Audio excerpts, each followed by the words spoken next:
বলিউডের অন্যতম তারকা জুটি ভিকি কৌশল ও ক্যাটরিনা কাইফ দম্পতি 2025-এর নভেম্বরে প্রথম সন্তানের মুখ দেখেছেন এই যুগল। জীবনের এই নতুন ইনিংস যে তারা চুটিয়ে উপভোগ করছেন তা ভিকির সাম্প্রতিক কথাতেই স্পষ্ট।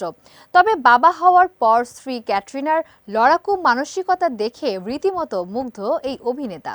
ভিকির ভাষ্যমতে মা হিসেবে ক্যাটরিনা একজন সুপারহিরো। জুহুর সমুদ্রমুখী বিলাসবহুল ফ্ল্যাটে এখন বেবি কৌশলকে ঘিরেই আবর্তিত হচ্ছে ভিকি ক্যাটরিনার জীবন। সম্প্রতি এক অনুষ্ঠানে আলাপকালে পিতৃত্বের অভিজ্ঞতা ভাগ করে নেন ভিকি। ভিকি বলেন, ছেলের বয়স তো মাত্র 3 মাস। এই সময়ে বাবার করার মতো খুব বেশি কাজ থাকে না। তবে আমি ক্যাট আর বিহানের জন্য সবসময় চিয়ার লিডার হয়ে পাশে থাকার চেষ্টা করছি। সন্তানের নাম নিয়ে অনুরাগীদের মনে দীর্ঘদিনের কৌতূহল ছিল, যা ভিকি কথায় কথায় প্রকাশ করে দিয়েছেন।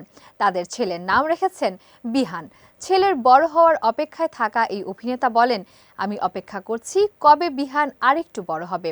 তখন ক্যাটরিনার পাশাপাশি ওর দেখভালের দায়িত্ব আমিও পুরোপুরি নিতে পারবো। বলি পাড়ার অন্যান্য নায়িকারা যখন মাতৃত্বকালীন ফটোশুট বা বেবি মুনে ব্যস্ত থাকেন, সেখানে ক্যাটরিনা ছিলেন অনেকটা আড়ালে। এ প্রসঙ্গে ভিকি জানান, অন্তঃসত্ত্বা অবস্থায় ক্যাটরিনা একজন প্রকৃত যোদ্ধার মতো লড়েছেন। তার এই লড়াকু রূপ এবং বর্তমান মা হিসেবে দায়িত্ব পালন দেখে ভিকি নিজেকে গর্বিত মনে করেন।